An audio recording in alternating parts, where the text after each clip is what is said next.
Hello दोस्तों, PCS अभ्यास के इस प्लेटफॉर्म में आप सभी का स्वागत है। और आज हम बात करने वाले हैं कि घटना चक्र का जो पूर्वावलोकन की सीरीज आती है, जो कि हमको पता है कि यूपी पीसीएस प्रीलिम्स हो, आरओ का प्रीलिम्स हो या आरओ की मेंस हो, इन सब में पढ़ना बहुत ही जरूरी होता है। अब हम लोग बात करते हैं कि इसको कितनी बार पढ़ना जरूरी होता है। देखो, घटना चक्र नॉर्मली अगर आपने 10 to 15 टाइम पढ़ दिया है तो बहुत बड़ी बात है और यहाँ से संभावनाएं बन जाएंगी कि आपके आने वाले कोई भी क्वेश्चन गलत नहीं होंगे।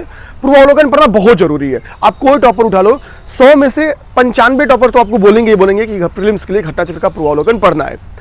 अब हम लोग बात करते हैं कि 15 बार इस पूर्वावलोकन को कैसे पढ़ना होता है, क्योंकि 5-6 महीने में आपके एग्जाम आ जाने वाले हैं। अगर अक्टूबर जाएंगे, नजदीक में होंगे तो थोड़ा जल्दी आ जाएंगे। देखिए, करना क्या है, ये नॉर्मली ये सारी बातें आपको बताऊं कि मैंने कई टॉपर्स से बातचीत करके कि वो 15 बार कैसे पढ़ते हैं, और मैंने खुद भी पढ़ी है तो मुझे पता है कि कैसे पढ़ी जा सकती है। और लगातार ये कमेंट थे तो बताता हूं। देखो, जब आप पहली बार घटना चक्र पढ़ोगे तो दिमाग में रखना है कि कभी 10 क्वेश्चन 5 क्वेश्चन मत पढ़ो, अराउंड 150-200 क्वेश्चन टारगेट करो कि 200 क्वेश्चन 250 क्वेश्चन पढ़ेंगे एक साथ।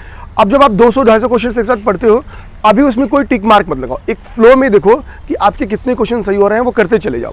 सेकेंड टाइम जब आप उसको रिवीजन करने आते हो, उस समय जब आपकी गलती होना स्टार्ट हो जाए, यानी जिन क्वेश्चंस पे आपकी गलती होनी स्टार्ट हो जाए, उस पर सिंगल स्टार मार्क बना दो।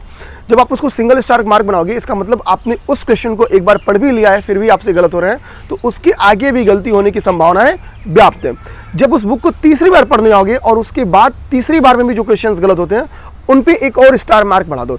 यानी अब आपकी बुक में जब आप तीसरी राउंड पढ़ते हो तो आपकी बुक में सिंगल स्टार और डबल स्टार के कुछ क्वेश्चंस शामिल हो जाते हैं। ऐसी पूरी बुक में क्वेश्चन की संख्या 500, 400, 600 इतनी रहेगी। अब सोचो, आप जब चौथी बार उस किताब को पढ़ने आओगे तो भैया जो क्वेश्चन आपको पहली बार में गलत नहीं हुआ, दूसरी बार में गलत नहीं हुआ, तीसरी बार में गलत नहीं हुआ, वो चौथी बार में गलत नहीं होगा। लेकिन जो क्वेश्चन सिंगल स्टार है, जो क्वेश्चन डबल स्टार है, उन्हीं की गलती होने की संभावनाएं व्याप्त हैं। अब आपका काम क्या है कि जब आप चौथी बार उस किताब को रिवीजन करने आओ तो वो स्टार मार्क वाले क्वेश्चंस को तैयार करो। इस तरीके से आप घटना चक्र को की पूरी बुक को 1 से 2 घंटे में कंप्लीट कर डालोगे। और रही बात एग्जाम की, तो एग्जाम की 1 हफ्ते पहले जाओगे तो जो कोर घटना चक्र की किताबें हैं, जैसे history, geography, general science, environment ecology, polity, 3-3, 4-4 घंटे लगाओगे, डेली चारों किताबें खत्म हो जाएंगी। तो ये रहा कैसे कैसे हम लोग घटना चक्र का पूर्वावलोकन खत्म कर सकते हैं। अच्छा, एक यहाँ पे इन्फॉर्मेशन बता दूं, रात के 9 बजे हम लोग घटना चक्र पूर्वावलोकन की यूपी पीसीएस की सीरीज चला रहे हैं। यूपी पीसीएस की सीरीज में क्या है, घटना चक्र की 2024 वाली जो बुक है वो हम लोगों ने उठाई है, जिसमें यूपी आयोग के द्वारा कराए गए सारे एग्जाम के क्वेश्चन शामिल किए गए हैं। इस बुक को कराने का सिंपल सा फंडा ये है कि सारी घटना चक्र के निचोड़ को एक पास उसमें रख दिया गया है और उसको हम लोग जल्दीबाजी में कंप्लीट करा सकते हैं प्री के पहले। इंग्लिश मीडियम के अभ्यर्थियों के साथ एक दिक्कत आ रही है, वो उन लोग को एक मेरा सुझाव रहेगा कि आप कोर घटना चक्र की जो सीरीज आती है वो अपने पास खरीद के रख लीजिए। देखिए, टॉपिक वाइज इस बुक में भी लिखा है, तो टॉपिक वाइज आप अपना पन्ना पलटते रहिए।